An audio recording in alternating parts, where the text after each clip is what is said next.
Hey guys, what's up? अच्छा ज़रा मेरी बात सुनो, गौर से सुनना। I am gonna be solving a paper May June 2020 और ये अच्छा खासा डिफ़िकल्ट पेपर है। ठीक है, मुझे भी क्वेश्चंस काफ़ी ऐसे चैलेंजिंग लगे हैं इसके अंदर। So I am just going to be attempting it raw, देखते हैं कि क्या होता है। सही है, लेट्स अटेम्प्ट इट रॉ, देखते हैं कितना हम लोग कर सकते हैं, देखते हैं।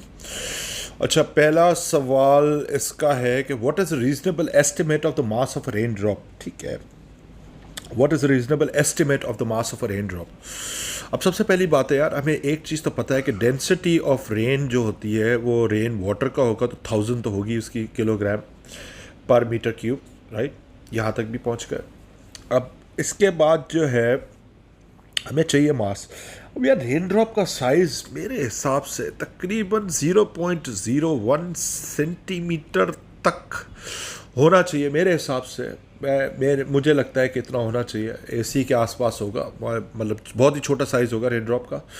तो इसका वॉल्यूम अगर मुझे निकालना है तो इसके ऊपर ज़ाहिर सी बात है क्यूब भी होगा, ज़ाहिर सी बात है सी एम क्यूब भी होगा, 0.01 सी एम क्यूब। यहाँ तक भी पहुँच गए, this was not an issue. Next, मतलब ये वॉल्यूम भी आ गया मेरे पास एक तरीके से। So let's just find the mass. So density is equal to mass per unit volume. So let's see कि एस्टिमेट हमारा क्या आता है। So mass must be equal to density into volume. So mass is equal to density, हमारे पास 1000 into volume जो है ये है 0.01 सी एम क्यूब है। तो इसको डिवाइडेड बाय, मुझे जाहिर सी बात है 100 से भी करना पड़ेगा, लेकिन 100 के ऊपर भी क्यूब लगाना पड़ेगा क्योंकि जाहिर सी बात है वॉल्यूम में मुझे चेंज करना है इसको। सो वॉल्यूम में क्यूब आता है तो क्यूब से ही डिवाइड करना पड़ेगा, 100 क्यूब से डिवाइड करेंगे। So this should be 1000 multiplied by 0.01 divided by 100 raise to power 3। मेरे पास ये आंसर आ रहा है 1 into 10 raise to power -5। So in my opinion this should be the answer. Anyways, you can verify it later. मेरे year भी लिखा हुआ है, आप खुद देख लेना इसको बाद में। Which quantity is a scalar?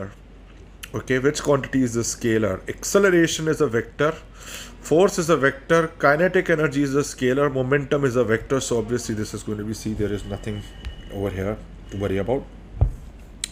A galvanometer of resistance 5 ohm is to be used in the null method. अच्छा, नल मेथड वो वाला था जिसके अंदर हमारे पास जो एमीटर की रीडिंग होती थी वो ज़ीरो लाने की कोशिश करते थे, जिसके अंदर हम लोग वो ईएमएफ निकालने की कोशिश कर रहे होते थे।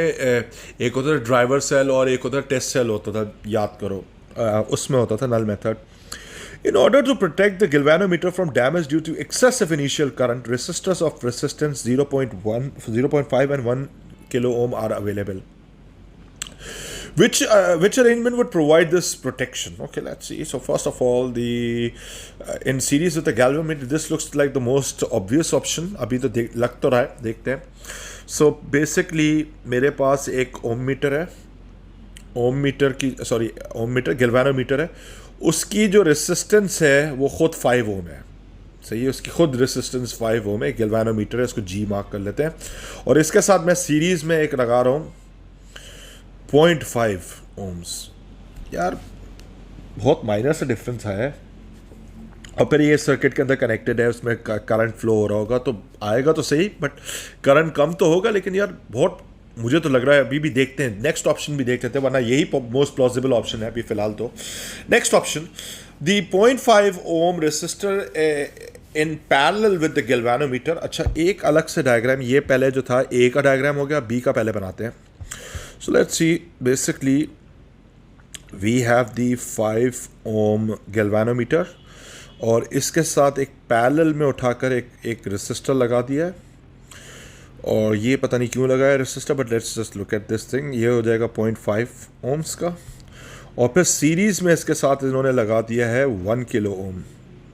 So basically 1 kilo ohm, now that should make a huge difference. Basically अगर ये देखा जाए तो ठीक है, नो डाउट अबाउट दैट, ये दोनों पैरेलल में लगेंगे तो 0.5 से भी इसकी रेसिस्टेंस कम हो जाएगी। लेकिन ये जो एक बड़ा रेसिस्टर यहाँ पे नज़र आ रहा है, this is going to play a major role in decreasing the amount of current which is in series by the वे।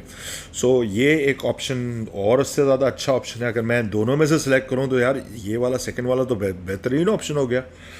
एक चीज़ नज़र आ रही है, बाकी भी देख लेते हैं। The 1 kilo ohm resistor in parallel with the galvanometer. अबे भाई, जब आपने पैरेलल में लगा दिया है 1 किलो ओम का सारा करंट, तो फिर उसमें से ही जाएगा गैल्वेनोमीटर से। गैल्वेनोमीटर एक तरह से एमीटर होता है, तो उसकी रेसिस्टेंस तो ऑलमोस्ट नेग्लेजिबल होती है, तो मेजर करंट फ्लो होगा। ये तो हरगिज नहीं हो सकता। सी ऑप्शन तो भाई किसी तौर पे नहीं हो सकता। सही है। अभी तक हमारा दिल बना था इस पर, फिर सेकंड वाले पे थोड़ा सा और ज़्यादा दिल बना है। अब देखते हैं थर्ड वाला, लास्ट वाला। The 1 kilo ohm in parallel with the galvanometer. Okay, so basically galvanometer हमारे पास है 5 ओम का। इसके 1 किलो ओम इधर लगा दिया। मेजर मिस्टेक कर रहा है, मुझे नज़र आ रहा है। 1 किलो ओम यहाँ पे लगाया और इसके बाद इसने एक सीरीज़ में जाके लगा दिया है 0.5। अरे बेटे, ये तो तबाही हो जाएगी। अब सीधी सी बात है, इसकी रेसिस्टेंस जो होगी इस सर्किट की, वो तो इससे भी कम आ रही है रेसिस्टेंस भाई। तो इसका मतलब है सबसे बेस्ट ऑप्शन हमारे पास बी बन रहा है इधर। ये अच्छा सवाल था, प्यारा सवाल था। बाद में आप खुद वेरीफाई कर लेना। I am sure this should be B. There is no denying it. Readings are made of the current I for different voltages V across a fixed resistor. The results are plotted on a graph to show the variation of I with V. अब इसमें सबसे पहली चीज़ है I और V है।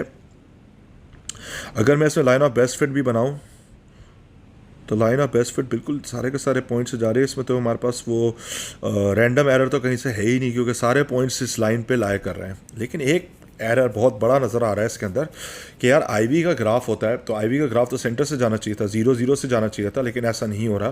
Fixed resistor है, क्योंकि इसने लिखा हुआ भी है कि फिक्स्ड रेसिस्टर है, तो फिक्स्ड रेसिस्टर का तो बिल्कुल डेड सेंटर से जाना चाहिए था, तो ओम्स लॉ तो ओबे होना चाहिए था, इसमें नहीं हो रहा। तो इसका मतलब है कि there must be some kind of a systematic error over here. So what I can see is that there is no random error, क्योंकि स्कैटरिंग नहीं है पॉइंट्स में। सिस्टमैटिक एरर ज़रूर है, तो I am just going to go with 4D over here, because we can see that कि इसके अंदर पहले से ही एक करंट की रीडिंग आ रही है जो कि नहीं आनी चाहिए थी। That is a systematic error. अच्छा जी, नेक्स्ट क्वेश्चन हमारे पास है, क्वेश्चन नंबर 5 है, इसको करते हैं। A stone is dropped from a height of 20 meters above the ground. Okay. Above the ground. The graph shows the variation with time t of the velocity of the stone. अच्छा, ये जब above the water है, नीचे जब जा रहा है, तो इसकी स्पीड बढ़ती जा रही है और उसके बाद फिर कुछ ना कुछ हुआ। ठीक है, मतलब कहानी ये है कि अगर मैं इसको गौर से देखूं तो इधर से इसने ड्रॉप किया होगा, वेलोसिटी 0 थी, वेलोसिटी बढ़ती गई, कांस्टेंट एक्सेलरेशन से बढ़ती गई, और इधर जाके इसका इम्पैक्ट हुआ है, कुछ हुआ है इधर आकर। ठीक है, so let's verify what this really is. मुझे कहता है, which statement describes the approximate position of the stone 4 seconds after it is dropped. 4 seconds के बाद, अप्रॉक्सीमेट पोजीशन 4 seconds के बाद। 2 सेकंड के बाद तो जाके इसने क्रैश किया है, वो भी हमारे पास है। एक काम कर सकते हैं इसमें से हम लोग, पहले मैं एक काम करूं तो मेरे पास इनिशियल वेलोसिटी है, एक minute, u is equal to 0 है, v इज़ इक्वल टू 20 है, 2 seconds टाइम भी है मेरे पास। इससे मैं जो है एक्सेलरेशन पहले निकाल लेता हूँ। सो that should be the first step in my opinion. So v is equal to u plus 80, so 20 is equal to 0 plus, और एक्सेलरेशन क्योंकि बढ़ती जा रही है तो पॉजिटिव लेंगे, प्लस 9.81 इंटू, सॉरी क्या कर रहा हूँ, एक्सेलरेशन तो हमारे पास वैसे ही आ रही थी, वैसे फिर भी निकाल लेते हैं, plus a into time 2, acceleration वैसे ही टेक्निकली ड्रॉप ही किया है, सो 20 डिवाइडेड बाई 2, तो ये 10 आ रही है हमारे पास एक्सेलरेशन। चलो यहाँ तक भी पहुँच गए। वैसे तो ऑलमोस्ट ये 9.81 ही होती क्योंकि स्ट्रेट लाइन जा रही है, लेकिन स्टिल ये फिर भी मैंने निकाल ली। अच्छा, फिर उसके बाद क्या है, अब मुझे इसका निकालना है कि it is at a distance which statement describe the approximate position of the stone 4 seconds। Time अभी दिया है इसने 4 seconds after it has been dropped. अच्छा, 4 seconds। अब यार ये छोड़ दो ना, यहाँ तक तो आके कहानी हमारे पास सिर्फ यहाँ तक तो 2 सेकंड की कहानी थी, तो 4 सेकंड पे जाके पहुँच रहा है। अब 4 सेकंड में तो है हमारे पास तो इसकी जो है मतलब समथिंग हैपेंड, यहाँ पे आके कुछ हुआ है और उसके बाद इसकी स्पीड कम हुई है और फिर ये कांस्टेंट स्पीड पे जाता जाता ये 4 सेकंड पे पहुँचा है यहाँ पर। तो मुझे बोलता है कि above the surface of the water, ये basically above the surface of the water नहीं होगा, क्योंकि क्रैश होने के बाद अचानक से इसकी स्पीड कम हुई है तो विस्कोसिटी बढ़ी है, ये चीज़ नज़र आ रही है। यानी ये वाला तो मेरे लिए कोई फ़ायदा ही नहीं हुआ था इसका कैलकुलेशन का। आप लोगों के सामने रॉ कर रहा हूँ तो जाहिर सी बात है मैं भी देख रहा हूँ कि क्या सिचुएशन है। ये तो नहीं हो सकता फिर, क्योंकि 2 सेकेंड्स की कहानी के अंदर सिर्फ ये पॉसिबल था, उसके बाद तो कुछ और ही हो गया है। So it is 10 metres above the surface of the water, नहीं ये भी नहीं हो सकता, अबव तो हो ही नहीं सकता। बिलो की बात करते हैं, अबव वाला जो होगा सारे गए, बिलो में B an option. So let's see कि हमारे पास कितना बिलो होगा, below the surface of the water. So basically हमारे पास अप्रॉक्सीमेट वैल्यू चाहिए। सो इसका मतलब है कि भाई हमारे पास इसने ड्रॉप किया, ड्रॉप करने के बाद यहाँ पर आकर पानी को हिट किया, पानी को हिट करने के बाद जो है इसकी स्पीड में कमी आई, यहाँ तक स्पीड में कमी आई, और फिर ये कांस्टेंट स्पीड में जाता जा रहा है, जाता जा रहा है, जाता जा रहा है। सही है। अब बेसिकली मुझे निकालना है below the surface of the water. अब below the surface of the water का मतलब है कि एट 4 सेकेंड्स ये इसने कितना डिस्टेंस ट्रैवल किया होगा below the surface of the water. सबसे पहले तो मुझे जो है यही मैं अगर निकाल लूँ, अगर एक चीज़ तो मुझे पता है कि मुझे इसका एरिया तो चाहिए ही चाहिए होगा, दैट शुड बी नीडेड। अगर मैं इसका एरिया निकालूँ तो ये हो जाएगा 5 मल्टीप्लाइड बाई 2, तो that is going to be 10। 10 ये तो हुआ 10। अब ये जो 10 है ये हमारे पास डिस्प्लेसमेंट है below the surface of the water, so this is going to be 10, this is really going to be 10। So I am just going to go with this. एक और भी चीज़ है, थोड़ा सा मैं और भी सोच लूँ। एक ये वाला तो मुझे क्लियर कट नज़र आ रहा है, लेकिन एक मिनट और सोचने दो। इसमें मुझे ज़्यादा सोचने की ज़रूरत नहीं पड़ रही है। आई think that should B that. So basically ये वाला जो और ज़्यादा सोचने की ज़रूरत नहीं है। So this is basically 5 metres per second, and then we have this distance, मतलब ये हाइट भी आ गई, ये भी आ गया। So this is basically below the 10 metres below. So obviously this is going to be B. So और कोई और ऑप्शन नहीं हो सकते। मैं कुछ और ही सोच रहा था, लेकिन वो ज़रूरी नहीं है, वो पॉसिबल ही नहीं है इधर। ठीक है, nevertheless this was done. Oh my God. A car X is traveling at a constant speed U along a straight road. Okay. एक constant speed पे हमारे पास एक गाड़ी चल रही है, ये वाली. At time t is equal to 0, a second car Y is distance d naught behind car X and traveling at a speed V in the same direction. Okay. Speed V is less than speed U. अच्छा, अगर ये speed शुरू में कम है इसकी V speed, if V is less than U, इस distance में इजाफा होना चाहिए हमारे पास। At time t is equal to 0, car y begins to accelerate with constant acceleration, यानी इसकी स्पीड v में इजाफा हुआ। फिर उसके बाद है car y overtakes car x at time t is equal to t। Okay, which graph could best show the variation with t of the distance d between the cars. अब एक चीज तो क्लियर है कि इनिशियली मेरे पास यहां पे initially v is actually less than u. So इसका मतलब है कि हमारे पास शुरू में जो है ये डिस्टेंस d जो होगा, जैसी टाइम आपने स्टार्ट किया ये डिस्टेंस d तो बढ़ेगा। अब ये बढ़ी हुई चीज़ जो हमारे पास नज़र आ रही है वो हमारे पास सिर्फ a में नज़र आ रही है और b में नज़र आ रही है, ये चीज़ तो है। ठीक है, यहाँ तक भी पहुँच गए, ये तो फैक्ट है। ये a में भी नज़र आ रहा है और b में भी नज़र आ रहा है। इसका मतलब है ये दो तो गए, वैसे भी गए, ए और बी हो सकते हैं, इसके अलावा और कोई नहीं हो सकता अभी। लेकिन फिर उसके बाद जरा देखते हैं कि begins to accelerate with a constant acceleration. अच्छा, कांस्टेंट एक्सेलरेशन है, इसका मतलब है कि मेरे पास v जो है वो बढ़ती ही चली जा रही है। दैट मीन्स v इंक्रीज होती जा रही है, यानी मेरे पास यहां तक जो हुआ, अगर मैं इसमें भी देख लूं तो ये दोनों में कहानी तकरीबन सेम ही है। सो बेसिकली मेरे पास स्पीड बढ़ती गई, लेकिन अभी भी स्पीड जो है ये u से कम है। इस पर्टिकुलर पॉइंट पर आकर पता है क्या हुआ होगा, इस पर्टिकुलर पॉइंट पे आके v must be equal to u, वो यहां पर आके हुआ होगा सही है इस पर्टिकुलर पॉइंट पे। अब उसके बाद फिर क्या हुआ कि फिर v जो है वो u से भी बढ़ता जा रहा है, वो बढ़ता ही चला जा रहा है। जब बढ़ता ही चला जा रहा है तो हमारे पास डिस्टेंस d जो होगा वो हमारे पास शार्पली डिक्रीज होता जाएगा, डिक्रीज होता जाएगा, डिक्रीज होता जाएगा, डिक्रीज होता जाएगा। ये हमारे पास बेस्ट ऑप्शन लग रहा है B. So in my opinion I am going to go with B. अब ए में क्या मुसीबत हो रही है, ए में ये हो रहा है कि डिस्टेंस d फिर थोड़ी देर के बाद जो है फिर वो जो जो जो रिमेनिंग डिस्टेंस है वो फिर डिक्रीजिंग एक्सेलरेशन के साथ कर रहा है। भाई यहां पे तो कांस्टेंट एक्सेलरेशन इसने बोला हुआ है, so obviously this is going to be B.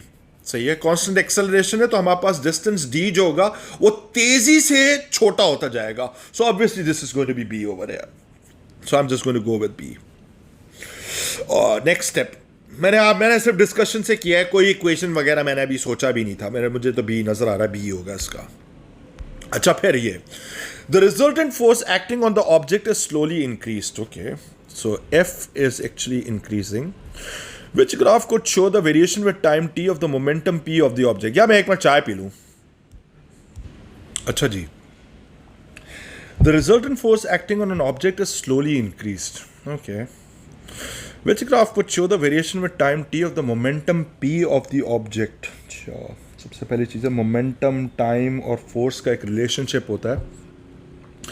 F is equal to change in momentum over time होता है। ये हमारे पास एक मेजर रिलेशनशिप है और इसने हमारे पास जो ग्राफ प्लॉट किया है वो basically F is equal to P over T का किया है। So P is equal to F into T ये किया है। अगर ये किया है तो इसका मतलब है कि P should be on the y axis, T should be on the x axis and F should be the gradient. So ये हमारे पास ग्रेडियंट के बराबर हो जाएगा। अच्छा ठीक है, और मेरे पास है the resultant force acting on the object is slowly increase, जिसका मतलब ग्रेडियंट बढ़ना चाहिए हमारे पास। अच्छा पहला ऑप्शन देखते हैं। पहले ऑप्शन में शुरू में ग्रेडियंट ज़्यादा है और फिर ये कम होता जा रहा है। अबे भाई गलत है, ये वाला गलत है। दूसरे वाले ऑप्शन के अंदर हमारे पास ग्रेडियंट जो है ये बढ़ता ही जा रहा है, बढ़ता ही जा रहा है, नेगेटिवली बढ़ता जा रहा है, बढ़ता जा रहा है, पर ग्रेडियंट बढ़ता तो जा रहा है। Well apparently this should be the correct answer. लेकिन सी भी देख लेते हैं। सी के अंदर जो है हमारे पास ग्रेडियंट जो है फिर ये फ्लैट होता जा रहा है, कम होता जा रहा है, कम होता जा रहा है, तो ये भी नहीं हो सकता क्योंकि इसने बोला है कि resultant force is increasing, so F should be increasing, the gradient should be increasing. इसमें मेरे पास ग्रेडियंट कांस्टेंट है, ये तो हो ही नहीं सकता। इसका मतलब बी बिल्कुल परफेक्ट आंसर होगा। ये भी हो गया आसानी से। अच्छा फिर उसके बाद हमारे पास क्वेश्चन है ये वाला। An astronaut has a weight of 660 when she is standing on the earth surface. अच्छा, so basically 660 should be equal to mass into 9.81। यहाँ तक तो पहुँच गए हम लोग। The acceleration of free fall on the surface of the mass is 3.71। What would be the weight of the astronaut if she stood on the surface? यार बच्चों वाला सवाल है, सिंपल, पहले मास निकाल लो इसका। सो ये तो इजी सवाल था। 660 divided by 9.81 and that should be actually equal to, ये आ रहा है मास इसका आ रहा है 67 पॉइंट व्हाटएवर 28 कर लेते चलो ठीक है केजी में। अब मेरे पास दूसरे वाले प्लैनेट पे जो इसका जो वेट आएगा वो आएगा मार्स पर, वो आ जाएगा 67.28 मल्टीप्लाई बाय 3.71। तो जो भी वैल्यू कैलकुलेटर में थी उसी को मैं मल्टीप्लाई कर रहा हूँ 3.71 से। So that should be around 249.6, तो ये तकरीबन 250 होना चाहिए। सी आंसर होना चाहिए, इसमें कोई दो राय नहीं है। यहाँ तक तो पहुँच गया ठीक है। अच्छा जी, अब नेक्स्ट क्वेश्चन हमारे पास आता है ये वाला क्वेश्चन, इसको देखते हैं। मास m traveling with a speed u1 collides with mass m2 traveling with speed u2 in the same direction. After the collision, mass m1 has speed v1 and mass m2 has speed v2 in the same direction. The collision is perfectly elastic. अच्छा, वैसे नज़र आ रहा है कि अगर perfectly elastic है तो हमें जो है इसके अंदर बेसिकली अगर लॉ ऑफ रेस्टिट्यूशन लगाएं तो लॉ ऑफ रेस्टिट्यूशन के हिसाब से हमारे पास बिफोर द कोलिजन करीब आने चाहिए थे, तो एक दूर जा रहा है, तो इसका मतलब है u1 माइनस u2 हो जाएगा। और दूसरी साइड पे जब दोनों जो है सेपरेशन होनी चाहिए थी तो बेसिकली v2 माइनस v1 होना चाहिए था। और ये चीज़ हमारे पास साफ साफ जो नज़र आ रही है, एक मिनट, ये क्या था, U2 था शायद, नहीं U2, और ये था U1। हाँ U1 था, सही है। तो बेसिकली अगर मैं इसको रीअरेंज करूँ तो मेरे पास ये नज़र तो आ रहा है V2 प्लस U2 बिल्कुल सही आ रहा है, तो इसका मतलब है बी करेक्ट है। लेकिन ओ माय गॉड यार, नहीं यार, ये क्या है? ये क्या है यार, इन्होंने बोला है कि नॉट द करेक्ट ऑप्शन। अबे भाई, करेक्ट ऑप्शन तो मैंने ढूंढ लिया आपके लिए, ये तो straight away law of restitution से हो रहा है। लेकिन ये मुझे बोला है विच इक्वेशन इज नॉट करेक्ट। अबे भाई, ये तो फिर अब वही बात है कि अब तो सारी इक्वेशंस को देखना पड़ेगा। करते हैं यार, इसको करने की कोशिश करते हैं, सारी इक्वेशंस को देखना पड़ेगा। अब ये वाला जो है ना, इन्होंने बड़ा ही नेक्स्ट लेवल काम कर दिया। ओह माय गॉड यार। अबे यार, मैं तो बहुत खुश हो गया था, डायरेक्ट होगा, लेकिन बाद में देखा ये नॉट करेक्ट लिखा हुआ। Let's do it, give me some time, let me do it. पहले वाले के लिए जो है मैंने काम किया है, पहले एक इक्वेशन बनाई कि sum of all the kinetic energy must be equal to sum of all the kinetic energy after the collision, क्योंकि परफेक्टली इलास्टिक कोलिजन है।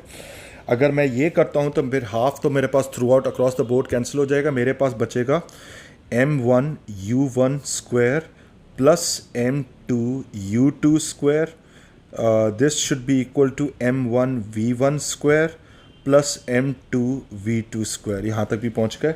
अब अगर मैं इसको थोड़ा सा रीअरेंज करूँ जैसे इसमें पहले वाले में हुआ है, तो हमारे पास क्या बनता है, इसको मैं माइनस कर, अच्छा इसको उठाकर आप लेफ़्ट साइड पे ले आओगे तो ये हो जाएगा m1 u1 square minus m1 v1 square, and this should be equal to m2 v2 square, और ये हो जाएगा माइनस m2 u2 स्क्वायर।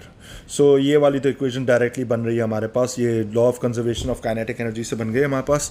सो ए भी हमारे पास सही आ रहा है, बी हमारे पास सही आ रहा है। सी वाला भी देख लेते हैं, सी वाले में है हमारे पास, इसने क्या किया है, इसने मेरे ख्याल से law of conservation of linear momentum लगाया। चेक कर लेते हैं। m1 u1 minus m1 v1 is equal to m2 v2 minus m2 u2 किया।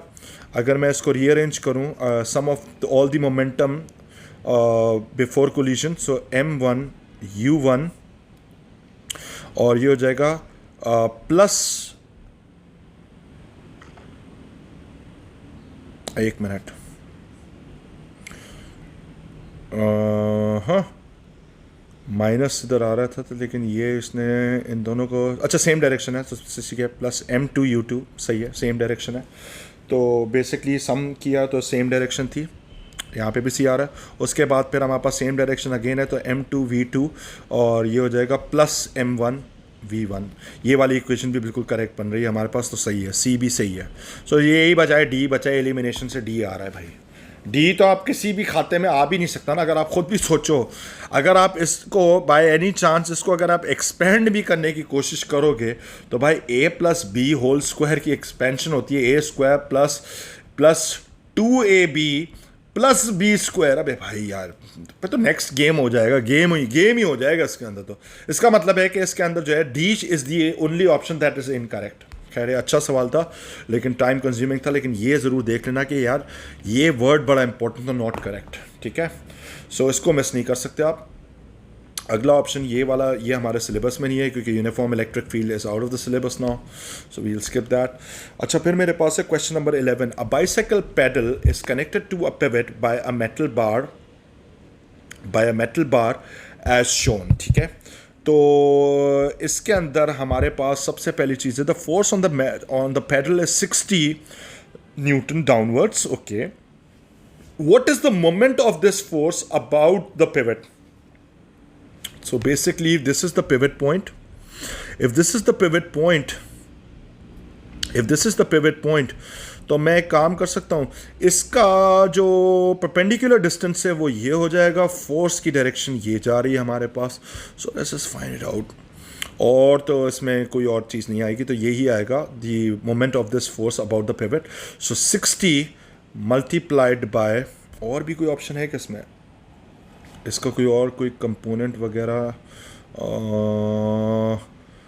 नहीं, अच्छा क्योंकि डायरेक्टली डाउनवर्ड है, तो 60 मल्टीप्लाइड बाय 16 डिवाइडेड बाय 100 कर लेते हैं. सो ये आ जाएगा हमारे पास 60 multiply by 16 divided by 100. So this is actually 9.6 Newton meter. So this is the correct option. So B will go with B option. यहाँ तक भी हो गया. अच्छा, फिर इसके अंदर हमारे पास है a thin horizontal beam XY is freely hinged at point Y. Okay. To a vertical wall, the beam is held stationary by a cable XZ. We can see that XZ cable which is attached to the wall at point Z. The beam supports a weight W at point X. The forces in the cable and the beam are the cable and the beam. Cable में हमारे पास है FC और beam में हमारे पास है FB. Okay. Respective which vector triangle represents the force acting on point X. अब since this is in equilibrium तो हमारे पास एक क्लोज लूप ट्राइंगल बनना चाहिए. अगर क्लोज लूप ट्राइंगल बनाने की कोशिश करें तो एक चीज़ तो फैक्ट है with respect to X force की डायरेक्शन FC की ये होनी चाहिए. तो FC की डायरेक्शन इसमें सही आ रही है, इसमें गलत आ रही है और इसमें सही आ रही है. अच्छा, यहाँ तक भी पहुँच गए. फिर क्लोज्ड लूप्ड हमारे पास ट्राइंगल. अच्छा, फिर उसके बाद हमारे पास W वेट भी है, वेट डाउन है इसमें, वेट इसमें भी डाउन है. लेकिन एक मसला है, A और C में सिर्फ A एक ऑप्शन है जिसके अंदर हमारे पास क्लोज लूप बन रहा है. आप देख सकते हो यूं जा रहे हैं और यूं जा रहे हैं हम लोग बिल्कुल.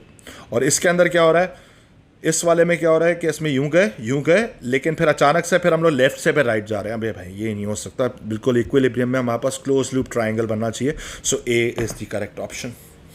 आसान था, ये भी हो गया. आगे चलते हैं. फिर 13 हमारे पास सवाल आया है और ये हमसे कह रहा है pipe open at one end floats in the liquid as shown. Okay, so pipe open at one end floats in the liquid. The cross sectional area of the pipe is given to us which is 0.012 metre square. The weight of the pipe is 32 newtons. अच्छा, ये float भी कर रहा है तो इसका मतलब है कि अपथ्रस्ट हमारे पास लगा हुआ होगा 32 न्यूटन का. अपवर्ड अपथ्रस्ट भी होगा. और अपथ्रस्ट बेसिकली किसके बराबर होता है? Upthrust is equal to U upthrust should be equal to rho g V होता है. लेकिन वो हमारे पास volume of the liquid displaced होता है. तो वॉल्यूम ऑफ द लिक्विड हम लोग निकाल सकते हैं, लेकिन हमारे पास इसके अलावा डेंसिटी ऑफ द लिक्विड हमें निकालनी है. जी की वैल्यू हमारे पास हो गया, इसी से ही हो जाएगा, डायरेक्ट हो जाएगा. सो अपथ्रस्ट की वैल्यू भी हमारे पास हो जाएगी 32 न्यूटन क्योंकि फ्लोट कर रहा है. डेंसिटी हमें लिक्विड की निकालनी है तो यहाँ से आ जाएगी 9.81. लेकिन जो वॉल्यूम डिस्प्लेस्ड है वो हमें निकालना है. अब उसके लिए वॉल्यूम हमारे पास ये वाला आना चाहिए. So this is the volume that we are going to consider क्योंकि ये this is the only volume that is being displaced. So multiplied by हमारे पास जो आएगा क्रॉस सेक्शनल एरिया मीटर्स में गिवन है 0.012 multiplied by height 0.30. Okay, so let's just find it out. Let's give it a shot. So far अभी तक जब मैं करने बैठा हूं तो यार हो रहे हैं सवाल तो I'm so sorry. 9.81 multiplied by 0.012 multiplied by 0.30. Bracket को क्लोज किया और डिवाइड किया तो 906. तो इसके अंदर हमारे पास जो क्लोजेस्ट वैल्यू आ रही है वो हमारे पास B आ रही है. सो उसको राउंड ऑफ कर दिया तो 906 आ रही थी मेरे पास 906. तो इसको मैं राउंड ऑफ करूँगा तो 910 हो जाएगा. तो B is the correct answer. तो ये भी हो गया, आसानी से हो गया. अच्छा, during an interval of time fuel supplies energy X to a car. Okay, some of this energy is converted into kinetic energy as the car accelerates. Okay, the rest of the energy Y is lost as thermal energy. Okay, what is the efficiency of the car? During an interval, fuel supplies energy X to a car. X is the total input energy. ये तो हमारे पास है ही है, यानी X तो नीचे आना ही आना चाहिए. उसके बाद हमारे पास वेस्ट हो रही है Y. सो इसकी एफिशिएंसी निकालने के लिए हमारे पास जो आउटपुट आएगा वो X माइनस Y आएगा. इनपुट हमारे पास X हो जाएगा और मल्टीप्लाई बाय 100 हो जाएगा. या 100 से नहीं भी करें कोई फर्क नहीं पड़ता. तो इसका मतलब है C should be the answer straight away. इसमें कोई मसला ही नहीं था. In which situation is work done on an object? The object हमारे पास जो है इसके अंदर जो 15 है उसके अंदर हमारे पास है object slides with a constant velocity along a horizontal frictional surface in a vacuum, कोई फोर्स अप्लाई नहीं हुई तो ये भी नहीं हो सकता. A person holds the object at arm's length at a fixed height above the ground, no work is being done, because work का मतलब है फोर्स भी होना चाहिए और मूवमेंट भी होनी चाहिए in the direction of the force या parallel to the force. A person pushes the object up a frictionless ramp. यहां पर डेफिनेटली वर्क डन हो रहा है, क्योंकि अगर रैंप के ऊपर अगर उसको ऊपर लेके जा रहा है तो वर्क डन अगेंस्ट ग्रेविटेशनल तो कर रहा है, तो वर्क डन तो हो रहा है. A stationary object floats partially, तो C should be the best answer. ये भी हो गया, आसान था so far. 16. A spring is attached at one end to a fixed point. Okay, spring is attached at one end to a fixed point. A mass is then hung from the other end of the spring. The spring has extension x when the system is in equilibrium. Okay, तो ये क्या दिया हुआ है इसने? The variation of the tension in the spring with the extension is shown on the graph. Okay, so we can see that. अब ये graph क्या है? Which statement is correct? अच्छा, एक तरफ हमारे पास टेंशन है और एक तरफ हमारे पास एक्सटेंशन है. ठीक है, टेंशन एक्सटेंशन यानी लोड और एक्सटेंशन का ग्राफ है. Which statement is correct? अब सबसे पहली चीज है हमारे पास area S P R. Check करते हैं. एरिया एस पी और R represents the energy stored in the spring which cannot be recovered. Actually क्यों? पहली बात तो ये है कि यहाँ पे हमारे पास अभी तक तो इलास्टिक लिमिट भी नहीं आई है और हमारे पास लिमिट ऑफ प्रोपोर्शनैलिटी भी मेंटेन हो रही है इधर तक, तो हमारे पास तो सारी एनर्जी रिकवर हो सकती है. तो पहली बात तो ये तो गया. The area S P Q R.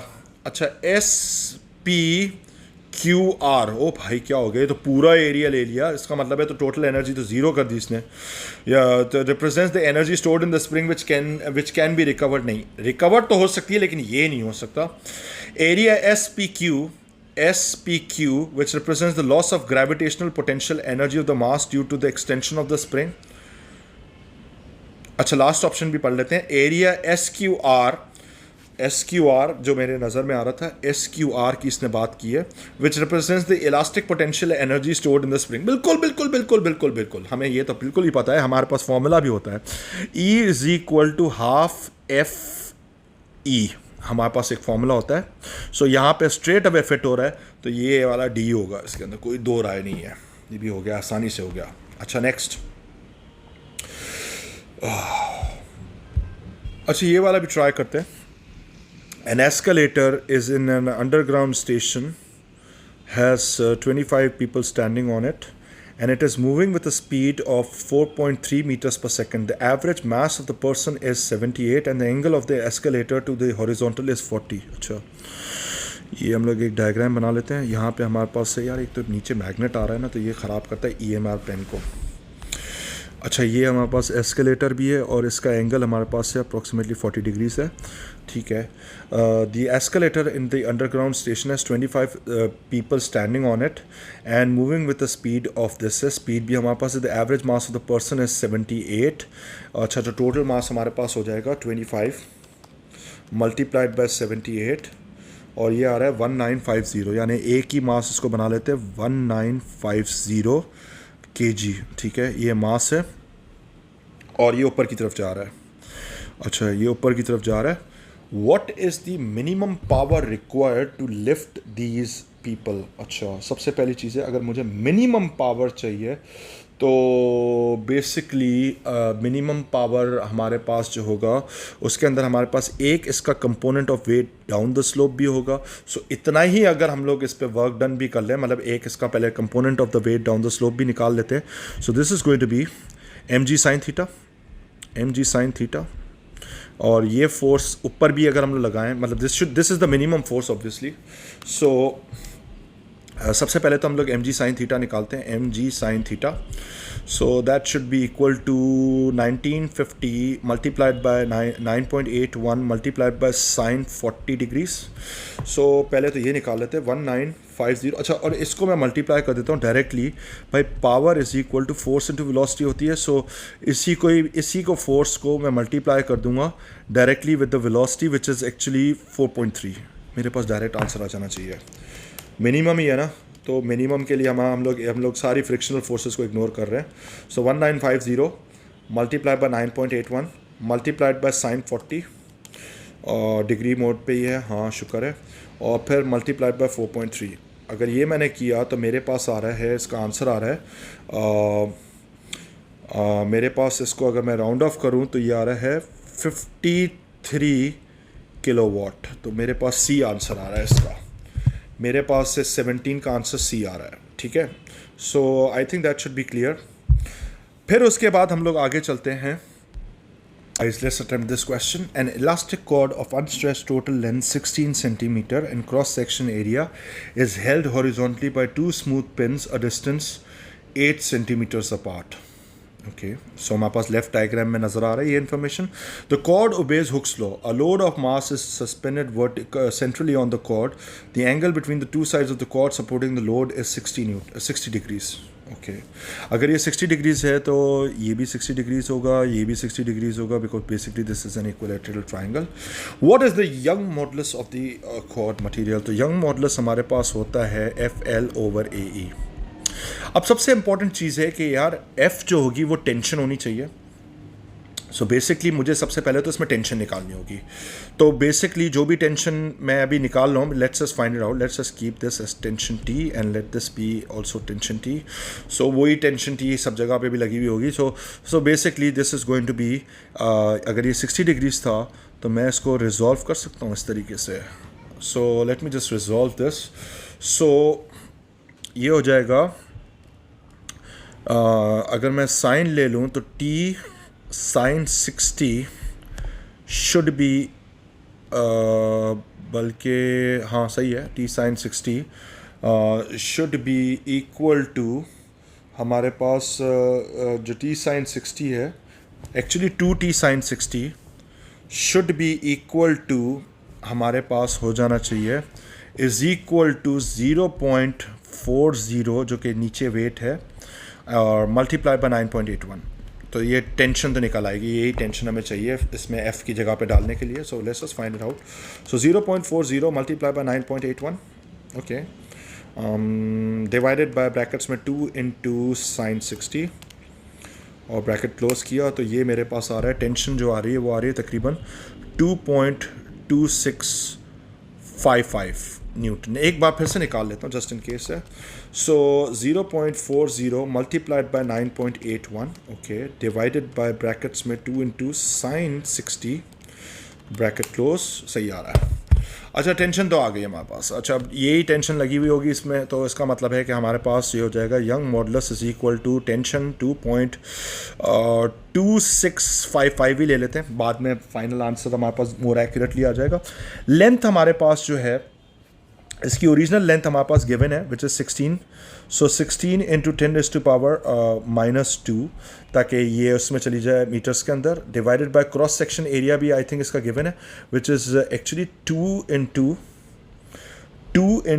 10⁻⁻6 और फिर मल्टीप्लाइड बाय एक्सटेंशन. अब एक्सटेंशन जो ओवरऑल आ रही है वो भी हमें निकालना होगा.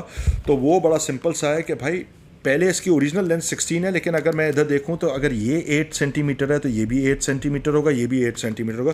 सो 8 3 24. सो 24 माइनस 16 किया तो मेरे पास 8 आ रही है एक्सटेंशन. सो 8 इंटू 10⁻⁻². अब निकालते हैं इसकी वैल्यू.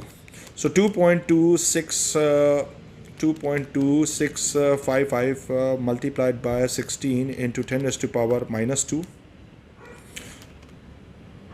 जी, -2 किया और फिर डिवाइडेड बाय ब्रैकेट्स में आ रहा है 2 इंटू 10⁻⁻6 और फिर आ रहा है मल्टीप्लाइड बाय 8 इंटू 10⁻⁻² और फिर इस ब्रैकेट को मैंने क्लोज कर दिया.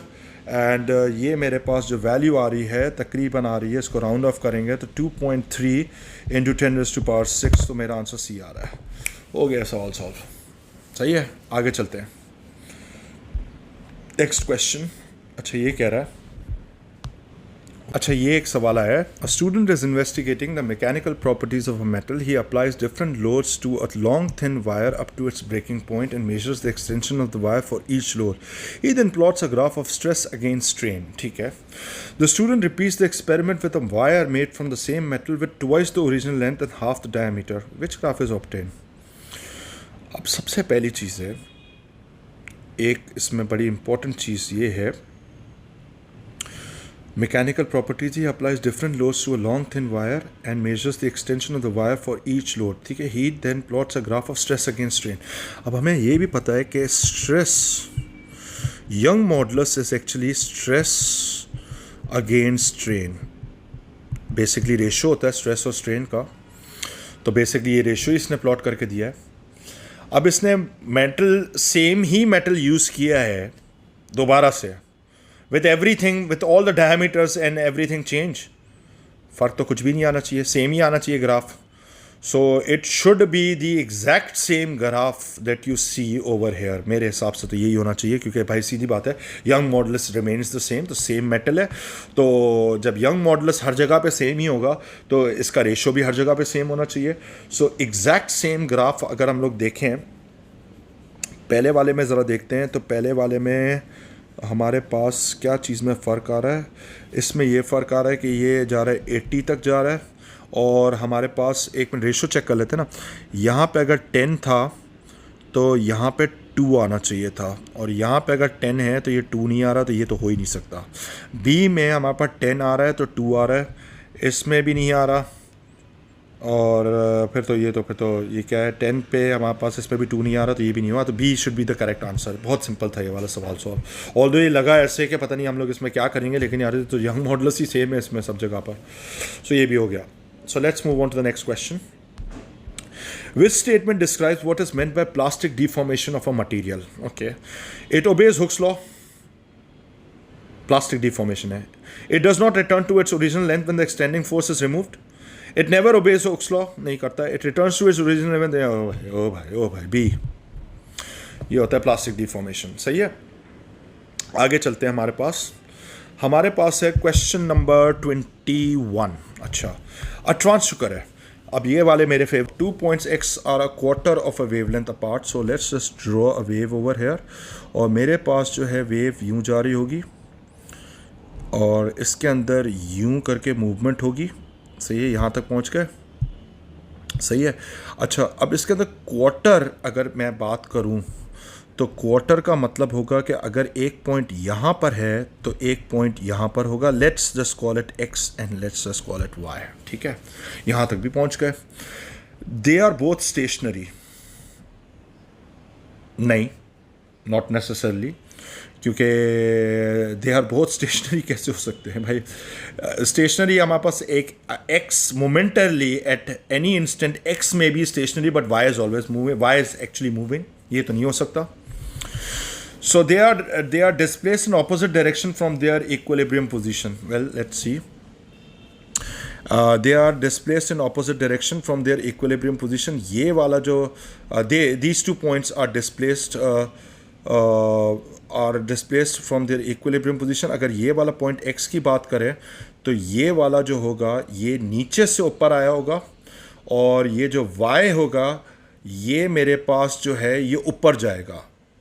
सही है, ये ऊपर जा रहा होगा, और ये बेसिकली जो y पॉइंट है ये तो कंफर्म हमारे पास नेक्स्ट इंस्टेंट पे ऊपर जाएगा, और ये वाला हमारे पास नेक्स्ट इंस्टेंट पे नीचे जाएगा. They are displaced in opposite direction from their equilibrium position. That is correct. They are moving in opposite direction. That is also true. सही है. They both have displacement of the same magnitude from their equilibrium positions. That is correct. अगर quarter की बात करें तो quarter के बाद इसका भी मैग्नीट्यूड सबका ही सेम होगा. सो ये भी सही है. सो इसका मतलब है कि A is the incorrect option. यहाँ पे भी हो गया ये वाला सवाल solve. 2 progressive waves meet at a point P. The variation with time t of the displacement of each wave at P is shown in the diagram. Is shown in the graph. What is the phase difference between the two waves? Let's attempt this question.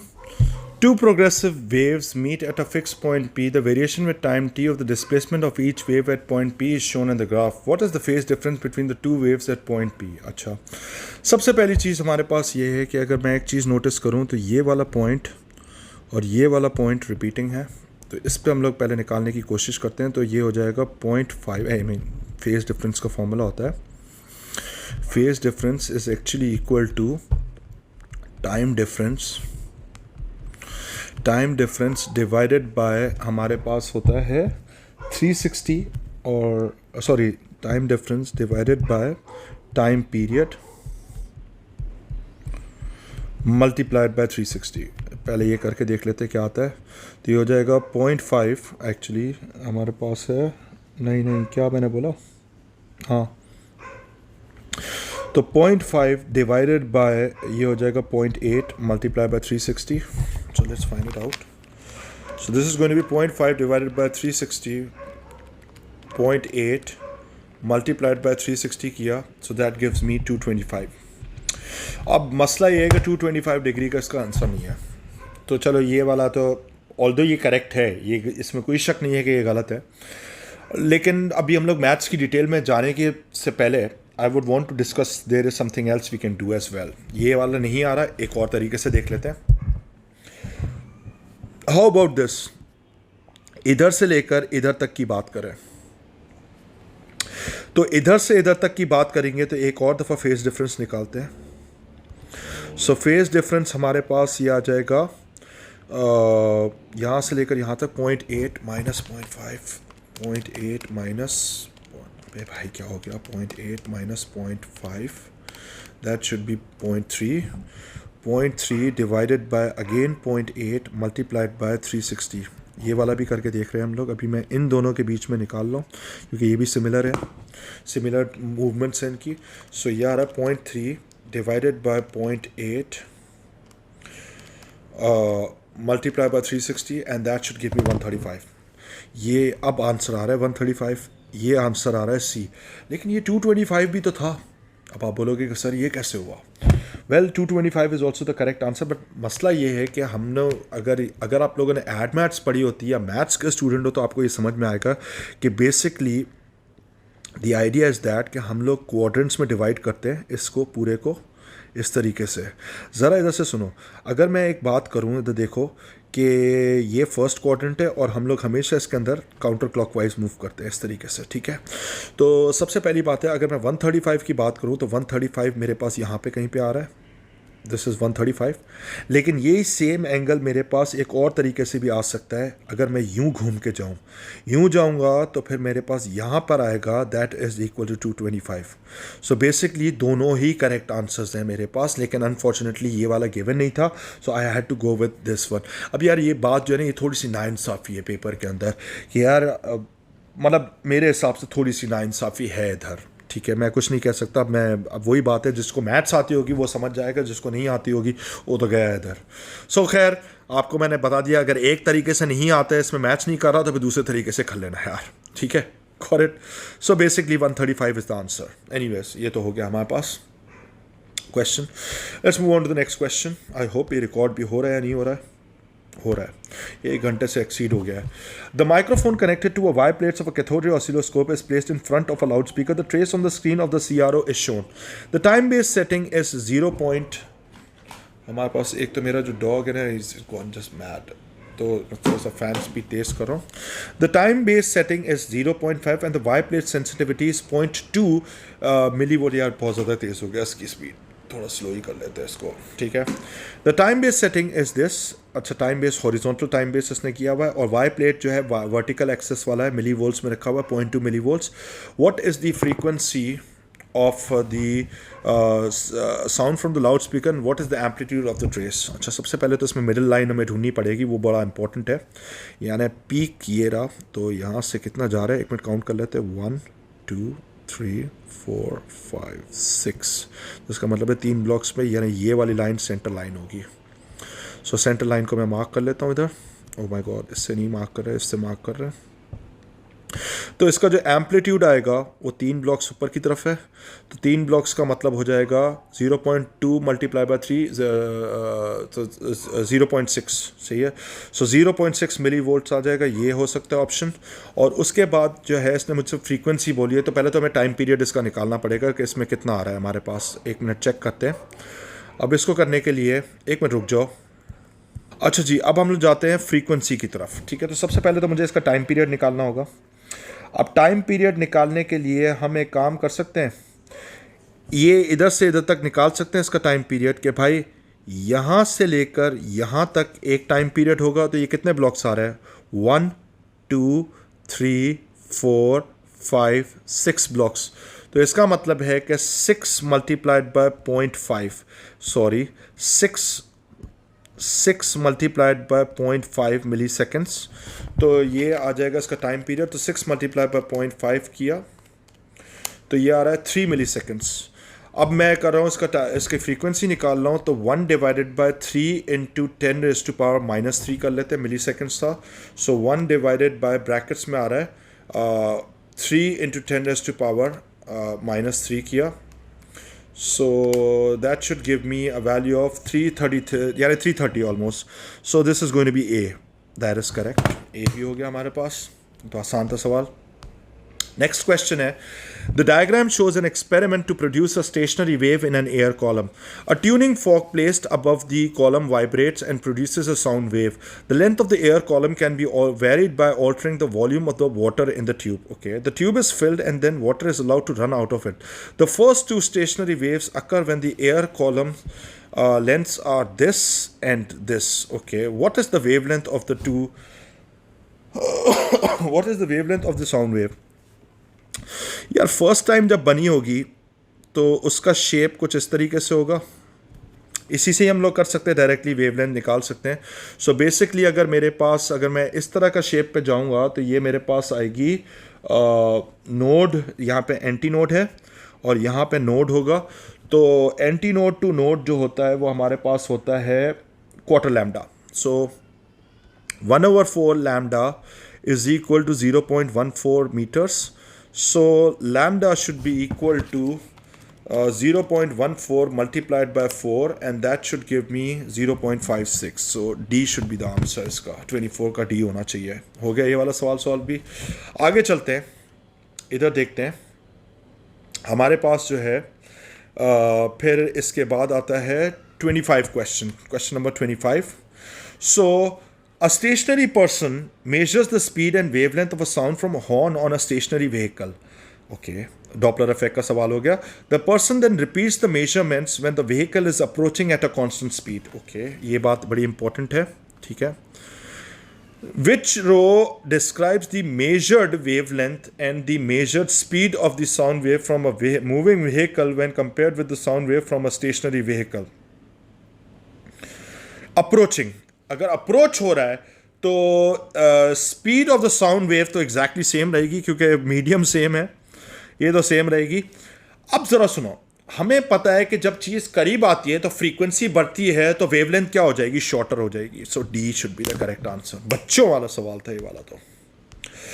अच्छा, फिर ये वाला जो है इसका table से हो जाना चाहिए। टेबल अगर किसी को याद होगा तो वो कर सकता है, वरना ये नहीं हो सकता सवाल सॉल्व। लेकिन हम लोग फिर भी देखते हैं कि ऐसी कोई डायरेक्ट तरीके से करके देखते हैं। The table shows the wavelengths of the 5 electromagnetic wave. Which row correctly identifies the principal radiation for each of these wavelengths? अब ये जो टेबल है ना, ये टेबल आपकी एक किताब में गिवन होता है, वो मैं आप लोगों को भेज दूंगा इसी वीडियो के बाद। लेकिन फॉर द टाइम बीइंग हमारे पास सबसे पहली एक चीज़ तो फैक्ट है कि जो हमारे पास गैमा रेडिएशन होती है उसकी वेवलेंथ सबसे कम होती है और उसकी फ्रीक्वेंसी सबसे हाईएस्ट होती है और रेडियो वेव की सबसे ज़्यादा वेवलेंथ होती है। वेल अपेरेंटली अगर मैं देखूं तो इसमें जो सबसे बेस्ट आंसर आ रहा है वो हमारे पास एक तो हमारे पास पहले जो है जो सबसे शॉर्टेस्ट वेवलेंथ है, आपके दिमाग में आ जाना चाहिए गैमा रेज होगी, ठीक है। एक ये ऑप्शन है और एक एक्स रेज भी करीब करीब होता है, यहाँ तक तो आ जाएगा। लेकिन फिर एक मसला ये है कि फिर थोड़े से डिफरेंस के बाद हमारे पास वाकई में एक्सरेज आना चाहिए, इंफ्रारेड आकर फिर अल्ट्रा वायलेट आए, ये तो कचरा हो गया यहाँ पर आकर। तो इसका मतलब डी तो नहीं है, ए ही इसका आंसर है। आप एक काम करो, ये वाला जो यहाँ से लेकर यहाँ तक है ना, इसको रट्टा ही लगा लो, काम की कमाल की चीज़ हो जाएगी। इसको रट्टा लगा लो और मैं आप लोगों को एक वैल्यूज़ दे देता हूँ। 400 नैनोमीटर से लेकर 700 नैनोमीटर तक जो है वो आपके पास विजिबल रेंज है, विजिबल लाइट है, जो कि इसमें गिवन नहीं है। सही है, ये आप याद कर लो और प्लस ये वाली जो है ना वेवलेंथ याद कर लो, तो फ्रीक्वेंसी में कन्वर्ट करना आसान हो जाएगी अगर आपको स्पीड ऑफ लाइट पता है तो। खैर मैंने आपको हेल्प कर दी। ये डायरेक्ट आप सिर्फ यहाँ से लेकर यहाँ तक इसको अभी पॉज करो, ये पूरा रट्टा ही लगा लो इसको। सही है, यहाँ तक बहुत अच्छा टेबल है ये वाला। Two progressive waves meet at a point. Which condition must be met for superposition of the waves to occur? The waves must be coherent, not necessarily. The wave must be of the same type. That is very true. ये वाला तो यही होना चाहिए. The waves must be traveling in opposite direction, not necessarily. The waves must meet in phase, not necessarily. So must be true जो होना चाहिए वो same type होना ज़रूरी है. अच्छा ये कह रहा है a hill separates a television transmitter from a house. The transmitter cannot be seen from the house. However, the house has good TV reception. वो कैसे हो सकती है? वो इस वजह से होती है diffraction की वजह से होती है. तो ये B हमारे पास ऑप्शन हो जाएगा इसका. सिंपल था. अच्छा जी, फिर ये कह रहा है the diagram shows an arrangement for demonstrating two source interference using coherent light of a single wavelength lambda. Okay, an interference pattern is observed on a screen 3 meters away from the slits X and Y which have a separation of 1 millimeter. Okay, mind you. So ये जो slit separation है ये 1 millimetre है. इसको मैं लिख लेता हूँ 1 millimetre. Okay, the central bright fringe is at Q. And the second bright fringe from the center is at P. Okay, second bright fringe. What is the distance between Q and P? अच्छा, that is a smart question. ये इन्होंने next level बात कर दी है. अच्छा ये आसान है, बच्चों वाला सवाल है. बेसिकली दोबारा पढ़ते हैं क्या बोला था. The central bright fringe is at Q. And the second bright fringe from the centre is at P. यानी ये ब्राइट है, ये भी ब्राइट है, तो ब्राइट टू ब्राइट है फ्रिंज सेपरेशन. बच्चों वाला सवाल हो गया ये वाला तो. सो हमारे पास इसको करने के लिए हमारे पास जो फॉर्मूला होता है वो क्या होता है, lambda is equal to SX/D. So wavelength हमारे पास लैम्डा ही है, इसमें रखते हैं, और D की वैल्यू हमारे पास 3 हो जाएगी. So lambda is equal to slit separation कितनी 1 मिलीमीटर है, तो 1 × 10⁻³ मल्टीप्लाइड बाय जो है फ्रिंज सेपरेशन हमारा टारगेट है, this is our target, divided by जो D है दैट इज 3 मीटर्स. सो 3 इसको लिख लेते हैं और ये हो जाएगा, अल्लाह हम सब पे रहम खाए. So this is going to be 3 divided by 1 × 10⁻³ and I'm just going to be closing this bracket and I should be able to get an answer of 3 × 10⁻³ lambda. So this is going to be B. Simple सा सवाल था, बिल्कुल बच्चों वाला सवाल था. ठीक है, यहाँ तक भी हम लोग पहुँच गए. अब इसके बाद हम लोग आगे चलते हैं. वेव्स के देखो कितने सारे सवाल आते हैं. मैंने बोला था ना भाई वेव बड़ा इंपॉर्टेंट है, तो वेव्स आपके सामने अब नज़र आ रहा है कि how important this really is, right. अच्छा, अब हम लोग जा रहे हैं क्वेश्चन नंबर 30 पर. So 30, light of wavelength lambda is incident normally on a diffraction grating. The angle between the second order maximum and the normal to the grating is theta. The variation with sine theta of lambda is shown on the graph. How many lines per millimeter are on the diffraction grating? So हमारे पास होता है formula d sin theta is equal to n lambda, लेकिन इसने बोला lines per millimeter. So that is an important thing. सो इसको करने के लिए पहले तो हम D निकालेंगे, फिर उसके बाद हम लोग लाइंस पर मिलीमीटर में जा सकते हैं. तो सबसे पहली चीज़ हमारे पास जो है इस ग्राफ में क्या है, लैम्डा गिवन है और साइन. अच्छा, n जो है वो है सेकेंड ऑर्डर था ना, क्या था, second order maxima, the angle between the second order. So D sin theta is equal to 2 lambda. यहाँ तक भी पहुँच गए. अब हमारे पास लैम्डा y एक्सिस पर है, so lambda is equal to D/2 sin theta भी लिख सकते हैं इसको, बिल्कुल लिख सकते हैं इसको, ऐसे लिख सकते हैं. सो बेसिकली ये हमारे पास जो है ना, जो ग्रेडियंट आएगा इस ग्राफ का, that gradient is equal to D/2, यानी 2 times the gradient will give us the separation. और फिर उसके बाद हम लोग लाइन्स पर मिलीमीटर निकालेंगे. तो पहले तो हम लोग ये करते हैं, इसका ग्रेडियंट निकालते हैं. अब सबसे पहली चीज़ है, ग्रेडियंट निकालने के लिए मेरे पास जो सबसे कन्वीनियंट वैल्यूज़ हैं वो ये जो है स्टार्टिंग वैल्यू से ही कर लेते हैं, इसी वैल्यू से कर लेता हूँ. तो ये आ जाएगा, ग्रेडियंट आ जाएगा इसका, एक्चुअली सही है. सो ये हो जाएगा 750 × 10⁻⁻9 डिवाइडेड बाय 0.6. यहाँ तक भी पहुँच गए. So let's just find it out. So 750 मैंने बहुत तेज़ी में किया लेकिन सही कर रहा हूँ. 750 मल्टीप्लाई बाय 10⁻⁻9 और डिवाइडेड बाय 0.6 किया. So this gives me a value of approximately 1.25 × 10⁻⁻6. यहाँ तक भी पहुँच गए. सो ये तो आ गया मेरे पास, किस चीज़ का, ग्रेडियंट आ गया. अब ग्रेडियंट को मल्टीप्लाई बाय 2 कर लेते हैं, तो ये D की वैल्यू आ गई. मल्टीप्लाई बाय 2 किया तो that should be equal to D, यानी D की वैल्यू मेरे पास आ रही है 1/4 3 zeros मीटर्स के अंदर. सही है, ये आए. अब मुझे इसको क्या करना है, सबसे पहले इसको मैं मिलीमीटर्स में कन्वर्ट कर लेता हूँ. सो इसको जो है मिलीमीटर्स में कन्वर्ट करने के लिए इसको मल्टीप्लाई बाय 1000 भी कर लेते हैं, पहले कर लेते हैं. तो ये 1000 में चला गया. सो अभी हमारे पास आ गया डी की वैल्यू आ गई मिलीमीटर्स में 1/400 मिलीमीटर्स. अब इसके बाद मुझे निकालना है लाइंस पर मिलीमीटर निकालना है. इसका इन्वर्स कर लो तो 400 आ जाएगा. So 1 divided by D is equal to 400 lines per millimetre per mm. So A should be the correct answer. हो गया ये वाला सवाल सॉल्व. ये नहीं है आपके सिलेबस में, इलेक्ट्रिक फील्ड नहीं है, ये भी नहीं है, इलेक्ट्रिक फील्ड नहीं है. अच्छा, फिर ये आता है number density of free electrons in copper is this. Okay, the copper wire has a diameter this. What is the average drift speed of the free electrons in the wire when the current in the wire is this? So I is equal to NAVE होता है. So average drift velocity निकालनी है. So current कितना है हमारे पास, 0.57 आ रहा है, और n की वैल्यू आ रही है 8 × 10⁻28 मल्टीप्लाइड बाय जो एरिया है वो आ जाएगा पाई डायमीटर स्क्वायर, पाई 0.42 × 10⁻⁻2 का होल स्क्वायर, और मल्टीप्लाई बाय 4 ऊपर कर देंगे. पाई डायमीटर स्क्वायर ओवर 4 होता है ना. यहाँ तक भी आ गया, सही है. सो और इसको मैं मल्टीप्लाई बाय करूँगा चार्ज से, which is actually 1.6 × 10⁻⁻19. So let's just find this out. So this is going to be 0.57 × 4 divided by brackets में आ रहा है 8 × 10⁻28 multiplied by shift pi multiplied by 0.4, oh my god, 0.42 × 10⁻⁻2, और फिर ब्रैकेट को close करेंगे और रेज़ टू पावर स्क्वायर करेंगे, और फिर इसमें मल्टीप्लाइड बाय 1.6 × 10⁻⁻19 करेंगे, और फिर हम लोग इसको हमेशा के लिए एक ब्रैकेट में डाल देते हैं. और ये वैल्यू आ रही है मेरे पास तकरीबन 3.2 × 10⁻⁻, एक्चुअली कुछ ना कुछ गलती हो गई है इसमें, -6 आ रहा है पर आ नहीं रहा. ओ माय गॉड, मतलब कोई ना कोई इधर मैंने थोड़ा सा, अबे यार, my God, the mistake is this -3. Oh my God यार, यानी इसका मतलब है कि ये अगर -6 था तो ये फिर से दोबारा से करना पड़ेगा यार. छोटी सी मिस्टेक हो गई यार. Oh my God.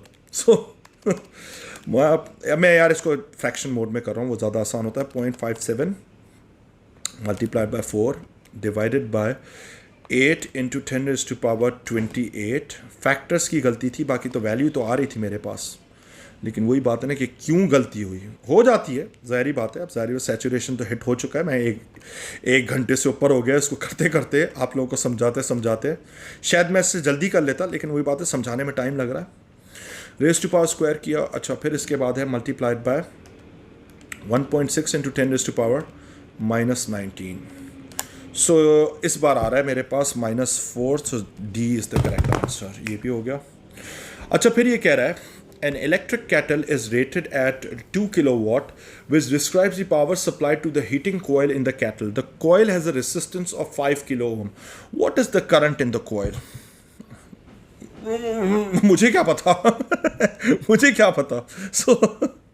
अच्छा, so P is equal to I² R लगा दो, इधर हो जाना चाहिए. सो पावर आ रहा है 2000 वॉट्स, और I² मल्टीप्लाइड बाय रेसिस्टेंस है 5000 ओम्स. तो ये करते हैं इसको यार, क्या बोलूँ मैं अभी. 2000 डिवाइडेड बाय 5000 किया, और इसके बाद इस पर रूट ऑपरेशन लगा लेते हैं. So this should give you an answer of 0.63. So B answer हो गया इसका. अच्छा, a conductor consists of 3 wires connected in series. The wires are all made of the same metal but have different cross-sectional areas. Okay. There is a current I in the conductor. अब current I तो हर जगह same होगा क्योंकि सारे के सारे जितने भी parts हैं they are connected in series to each other. ये तो सही है. Which graph?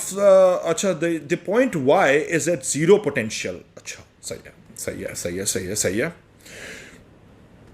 Which graph best describes, which shows the variation of potential V with distance along the conductor.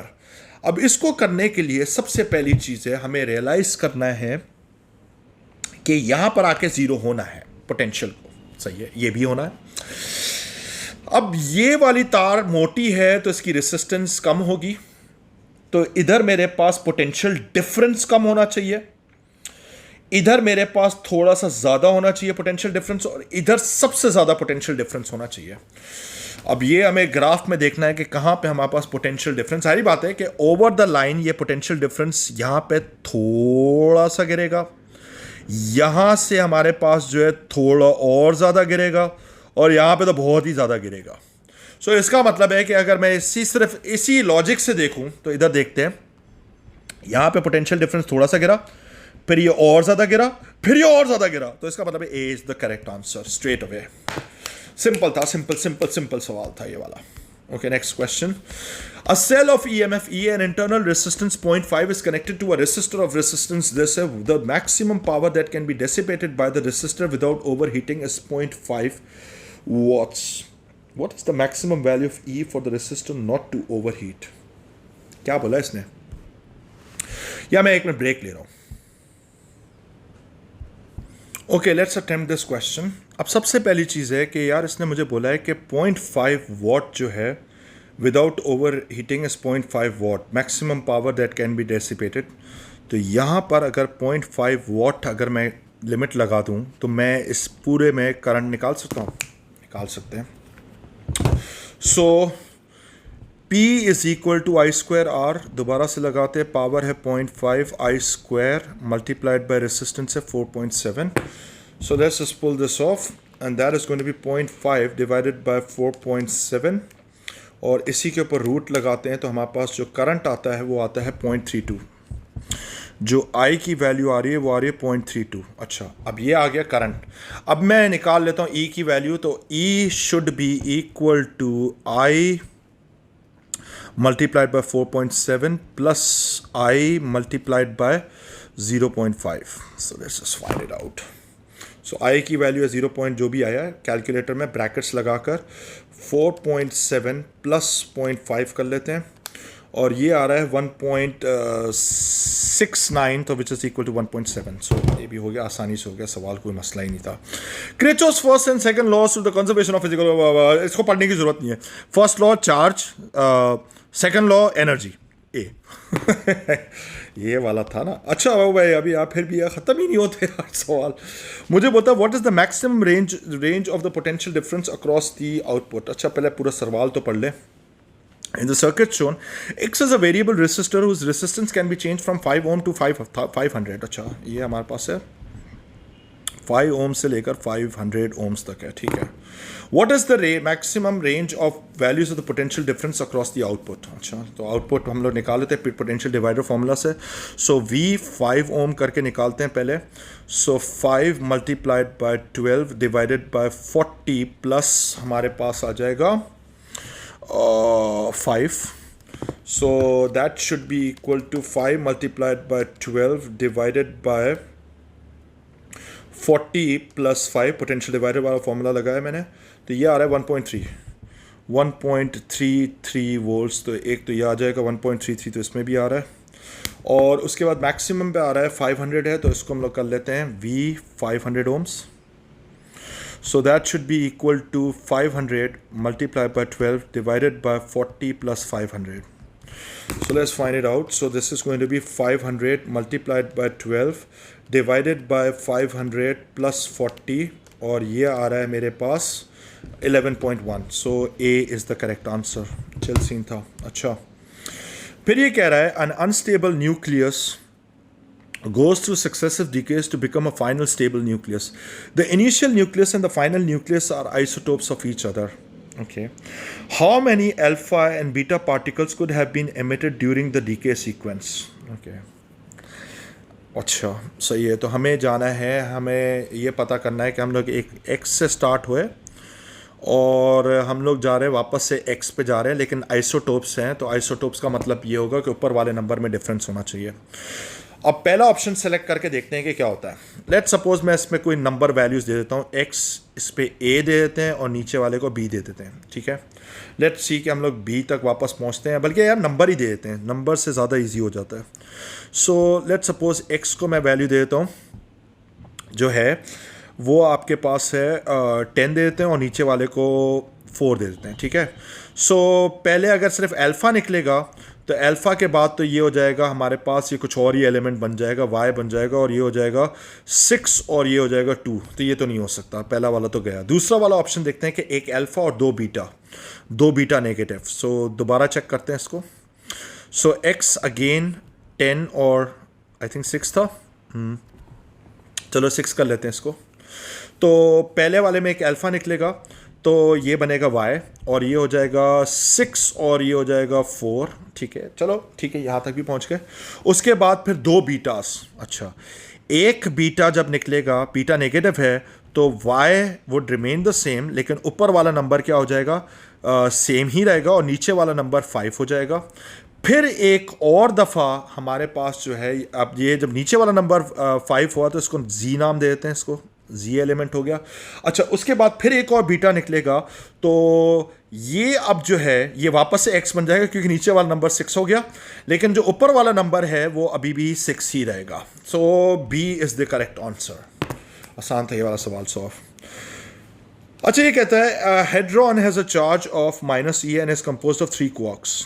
Okay, what could be the quark composition of the hadrons. अब अगर आप table याद होगा तो तभी आपको हो सकता है, इसके अलावा इसका कोई तरीका नहीं है। This question I leave it up to you कि आप खुद करके देखो, इनमें सब के एस वैल्यूज़ की जो स्ट्रेंज वगैरह लगा के देखो माइनस कौन सा आता है। So basically this is done guys, thank you so much, I will be seeing you next time. Anyways guys, take care.